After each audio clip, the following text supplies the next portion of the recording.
Hey, it's your boy, it's the Soul Zulu. Got my friend Anton here. Wanted to show everyone his afro. Anyway, listen, it's ANZAC Day today, so I decided I'll talk about how the media, the Australian media, and the education system, they lie to the Australians about ANZAC Day. When I was younger, year 1, year 2, and stuff like this, when I was in Australia, they told you basically, in a nutshell, that ANZACs were pretty much the only people that fought in World War One, and that the ANZAC the whole battle was basically World War One. That was World War One. I suppose actually I must go back a bit because I have to tell you, those who don't know what ANZACs are, I'll tell you them, because the truth is, you probably, if you're in America, if you're in England and stuff, you've probably never heard of them, because it's a tiny, minuscule battle. Now I say battle, not a war. It's a tiny battle in the whole of World War One. So basically, I think it was about maybe 12,000 something troops from Australia and New Zealand went to Gallipoli, which is basically a place in Turkey. And on a few days, over a few days, they were fighting the Turkish on this hill. But the thing is, they went to the wrong place. So the Turkish basically destroyed the Australians. And I thought it was something like, 11,000 Australians in New Zealand died, or whatever. But anyway, listen, what they do is the education system, the media, they basically brainwash the people into thinking that was the only part of World War One. I mean, I do not mean any disrespect when I say that the battle was a tiny battle and it played almost no part in the overall World War One. I mean, had the Australians gone or had they not gone, it would have been the same outcome, because they did little or next to no damage to the Turkish soldiers at all.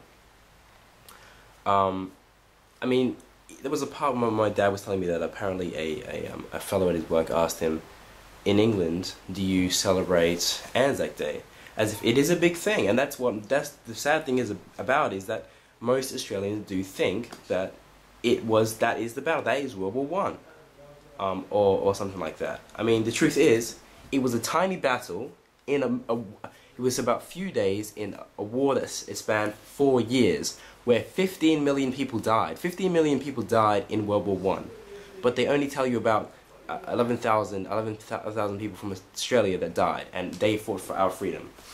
I remember my English teacher, I was talking to her about how ANZAC Day is exaggerated, and how they tell me the people, the media tells me that they fought for my freedom, I said, how did they fight for my freedom? I'm not Australian. What did they do for me? And she merely said, do you live in Australia? I said, yes, I do. And she said, then they fought for your freedom. But the dots are not connected for me. I still don't understand how 11,000 people that died, who went basically to the wrong place and basically got slaughtered, who basically, if they didn't go, would have been the same outcome, helped me have freedom. have liberty. I don't understand it. And even today, I mean, it's ANZAC Day today. They have ceremonies about it, and we're all supposed to respect it and everything. But why can't we? Why don't they have a day for other things? And why don't they have a World War One day and they say all the people that died in World War One, or all the people for the Allied forces or anything like that, they died? Why don't they have a day for that? But they don't. They don't have it, because in Australians' eyes, that is, in most Australian eyes, and what the media tells you is that is World War One, basically, and that's all that ever happened. And what I find even more annoying about this whole thing is that we still don't have a day for the Buffalo Soldiers, the African Americans that fought in World War II, fought against Hitler, against Hitler for a country that basically was racist to them. So they were fighting against a country that was against them for a country that was against them. Or the Jamaicans and West Indians that fought for the British in World War II, but they don't have that. And that's truly, when this ANZAC Day comes around, instead of thinking about the Australians that so-called died for my liberty, I think of the African Americans and the Jamaican soldiers that are basically unheard of. And listen, there's a film. It was originally a book called Miracle at St. Anna. Miracle at St. Anna. It's directed by Spike Lee. It talks a lot about the African American soldiers in World War II. A lot of people should check it out, because those are the people that our region should be acknowledged. It's the same thing with Florence Nightingale getting all the credit. Florence Nightingale getting all the credit for helping the soldiers when Mary Seacole was doing the same job, but because she was black, she didn't get any damn credit for it. You know? And I'm saying, I'm in Australia listening to this ANZAC Day, and as if everyone looking at me as if I should be thankful. What am I thankful for? For living in one of the most racist countries in the world, one of the hottest, driest, ignorant places in the world, where you kept isolated, where you have gollywog dolls and coon cheese and blackface performances. I'm going to be thankful that I can live here on a country that wasn't even theirs, that was stolen from the Aboriginals.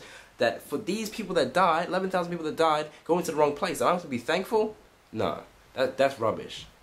I mean, no disrespect to those, to the soldiers that did die, because that was death, and I'm not ever gonna laugh at death or make fun of those who died. But I'm saying, why don't we just say thank you to all the people that died in World War I instead of this tiny little spot? What? To tell you, that's discrimination. That's discrimination, because that's discrimination against every other army or pontoon or any other kind of thing like that, because you're not giving respect to the people that actually did do anything. I mean, as far as Australia is concerned, is that ANZAC Day was the last battle and that was it. We lost, but I mean, if we lost, then why wouldn't we be taken over? Why is Australia free? I don't understand it. That's what I'm saying. Tell you the truth, just listen, start reading up your history, learn some stuff about Jamaicans and African Americans in the war, in World War II, and I mean, read about ANZAC Day in World War I. No disrespect, but I'm saying, only once we've respected, we should respect everything as a whole, instead of just one tiny little thing. And if someone's going to tell me that I'm getting free, screw it, because that's not true. And I'm telling you, most of the Australian people, they will look at me and they'll think I'm just rebel rousing. I'm telling you the truth. And when you get old, you understand it. Peace. Damn.